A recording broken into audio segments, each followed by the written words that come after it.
ಸಂದರ್ಭದಲ್ಲಿ ಒಂದು ಕಾರ್ಯಕ್ರಮ ಇವತ್ತು ನಾವು ಮುಂಬರ್ತಕ್ಕಂಥ ಭವಿಷ್ಯದ ಪೀಳಿಗೆಗೆ ಕೊಡ್ತಕ್ಕಂಥದ್ದು ಒಂದು ಕೆಲಸ ನಾವು ಮಾಡಬಹುದಷ್ಟೇ. ಅವ್ರಿಗೆ ಒಳ್ಳೆ ಭವಿಷ್ಯವನ್ನ ರೂಪಿಸ್ತಕ್ಕಂಥದಕ್ಕೆ, ಒಳ್ಳೆ ವಿದ್ಯಾಭ್ಯಾಸವನ್ನ ಪೂರೈಸ್ತಕ್ಕಂಥದಕ್ಕೆ ಗುಣಮಟ್ಟವಾದಂತ ಶಿಕ್ಷಣದ ವ್ಯವಸ್ಥೆಯನ್ನ ಕಲ್ಪಿಸ್ಕೊಳ್ಬಹುದು. ಆ ಕೆಲಸವನ್ನ ಸನ್ಮಾನ್ಯ ಕುಮಾರಣ್ಣವರು ಪ್ರತಿ ಪಂಚಾಯತಿ ಮಟ್ಟದಲ್ಲೂ ಯಾವ ಖಾಸಗಿ ಶಾಲೆಗಳಿಗೂ ಮೀರಿದಂತ ಗುಣಮಟ್ಟವಾದಂತ ಶಿಕ್ಷಣದ ವ್ಯವಸ್ಥೆಯನ್ನ ಮಾಡಿಕೊಡ್ಬೇಕು ನಮ್ಮ ಹಳ್ಳಿಯ ಮಕ್ಕಳುಗಳಿಗೆ, ರೈತರ ಮಕ್ಕಳಿಗೆ, ಬಡವರ ಮಕ್ಕಳಿಗೆ ಅಂತಕ್ಕಂಥದ್ನ ಕನಸನ್ನ ಇಟ್ಕೊಂಡಿದ್ವಿ. ಮತ್ತೊಂದು ಕಡೆ ಪ್ರತಿನಿತ್ಯ ನಾವು ನೋಡ್ತೇವೆ, ನಮ್ಮ ಮನೆಯ ಬಾಗಿಲಿಗೆ ಕುಮಾರಣ್ಣವ್ರಿಗೆ ಅಧಿಕಾರ, ಈಗೇನೋ ಕೇಂದ್ರದಲ್ಲಿ ಸಚಿವರಾಗಿದ್ದಾರೆ, ಅಧಿಕಾರ ಇಲ್ಲದೆ ಹೋದ್ರು ಕೂಡ ಪ್ರತಿನಿತ್ಯ ನಮ್ಮ ಮನೆಗೆ ಬರ್ತಕ್ಕಂಥವ್ರು ಯಾರು ಸೂಟು ಬೂಟಿನ ಗಿರಾಕಿಗಳಲ್ಲ. ಬರ್ತಕ್ಕಂಥವ್ರು ನಾಡಿನ ಉದ್ದಗಲಕ್ಕೂ ಕೂಡ ಹಲವಾರು ಜಿಲ್ಲೆಗಳಿಂದ ಕುಮಾರಣ್ಣ ಅವರ ಮನೆ ಇಲ್ಲಿದೆ, ಕುಮಾರಣ್ಣ ಅವರು ಇಲ್ಲಿ ವಾಸ ಆಗಿದ್ದಾರೆ, ಕುಮಾರಣ್ಣ ಅವ್ರ ಬಳಿ ಬಂದ್ರೆ ನಮ್ಗೇನಾದ್ರೂ ನಮ್ ಸಂಕಷ್ಟಕ್ಕೆ ಒಂದು ಪರಿಹಾರ ಸಿಕ್ಕಬಹುದು ಅಂತಕ್ಕಂಥದನ್ನ ಆಶಾಭಾವನೆಯಿಂದ ಬಹಳ ಜನ ಬರ್ತಾರೆ. ನೋಡ್ತೇವೆ ಇವತ್ತು ಜಿಲ್ಲಾಸ್ಪತ್ರೆಗಳಲ್ಲಿ, ತಾಲೂಕು ಆಸ್ಪತ್ರೆಗಳಲ್ಲಿ ಯಾವ ರೀತಿ ಸರ್ಕಾರಿ ಆಸ್ಪತ್ರೆಗಳು ನಡೀತಾ ಇದೆ ಅಂತಕ್ಕಂಥದ್ದು. ಒಂದು ಕಿಡ್ನಿ ಡಯಾಲಿಸಿಸ್ ಮಾಡಿಸ್ಕೊಳ್ತಕ್ಕಂಥದಕ್ಕೆ ಒಂದು ಮಿಷಿನ್ ಇಲ್ಲ.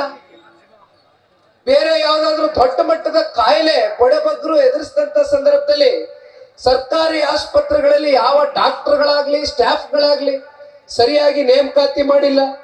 ಅವ್ರಿಗೆ ಸೂಕ್ತವಾದಂತ ಸಂದರ್ಭದಲ್ಲಿ ನೀವು ಪ್ರತಿ ತಿಂಗಳು ಹಣ ಕೊಡ್ಲಿಕ್ಕಿಲ್ಲ, ಅವ್ರ ಸಂಬಳ ಕೊಡ್ಲಿಕ್ಕಿಲ್ಲ. ಈ ರೀತಿ ಇವತ್ತು ಈ ಸರ್ಕಾರ ನಡೀತಾ ಇದೆ. ಅದಕ್ಕೆ ಕುಮಾರಣ್ಣ ಅವರು ಮತ್ತೊಂದು ಪಂಚರತ್ನ ಯಾತ್ರೆಯಲ್ಲಿ ಮತ್ತೊಂದು ಕಾರ್ಯಕ್ರಮವನ್ನ ಮುಂದಿಟ್ಟಂತದ್ದು. ಯಾವ ರೀತಿ ಇವತ್ತು ಖಾಸಗಿ ಆಸ್ಪತ್ರೆಗಳಲ್ಲಿ ಪ್ರತಿನಿತ್ಯ ಜನರನ್ನ ಸುಲಿಗೆ ಮಾಡ್ತಾ ಇದ್ದಾರೆ. ಕಾರ್ಪೊರೇಟ್ ಆಸ್ಪತ್ರೆಗಳು ಕಿಡ್ನಿ ಸಮಸ್ಯೆನೋ, ಲಿವರ್ ಕಾಯಿಲೆನೋ, ಹಾರ್ಟ್ ಪೇಷಂಟ್ಗಳು, ಕ್ಯಾನ್ಸರ್ಗೆ ಒಳಗಾಗಿರ್ತಕ್ಕಂಥ ಬಹಳ ಜನ ಇವತ್ತು ರಾಜ್ಯಾದ್ಯಂತ ನಾವು ನೋಡ್ತಾ ಇದ್ದೇವೆ.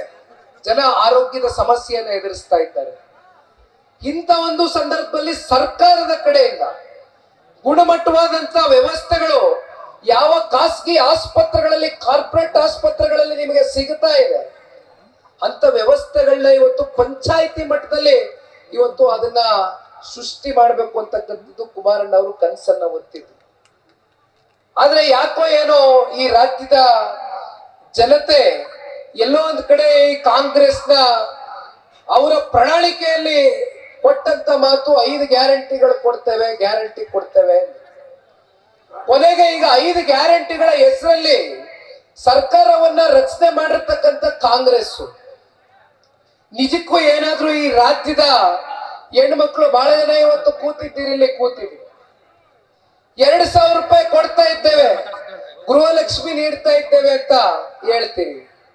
ಆ 2,000 ರೂಪಾಯಿ ಯಾವಾಗ ನಿಮ್ಮ ಖಾತೆಗಳಿಗೆ ಜಮಾ ಆಗ್ತಾ ಇದೆ, ಅಥವಾ ಎಲ್ಲರಿಗೂ ಕೂಡ ಅದು ಸಮರ್ಪಕವಾಗಿ ಮುಟ್ತಾ ಇದೆಯಾ ಈ ಕಾರ್ಯಕ್ರಮಗಳು?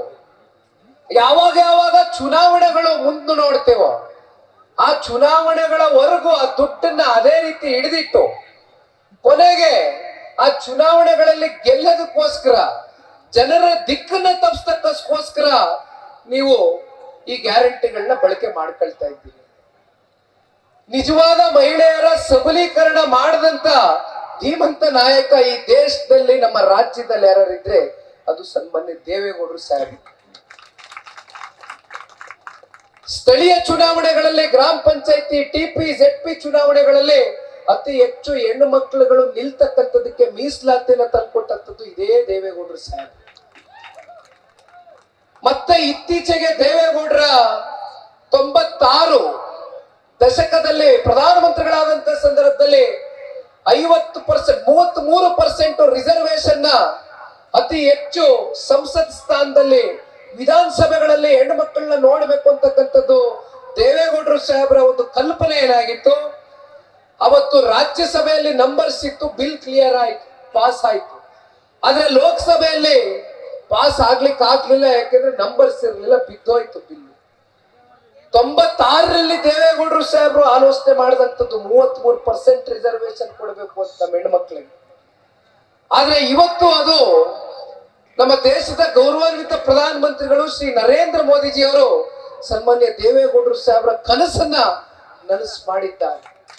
33% ಹೆಣ್ಣು ಮಕ್ಕಳನ್ನ ಮುಂಬರ್ತಕ್ಕಂಥ ದಿನಗಳಲ್ಲಿ ವಿಧಾನಸಭೆಗಳಲ್ಲಿ ಸಂಸತ್ನಲ್ಲಿ ನೋಡ್ತಕ್ಕಂಥ ದಿನ ಬಹಳ ದೂರ ಇಲ್ಲ.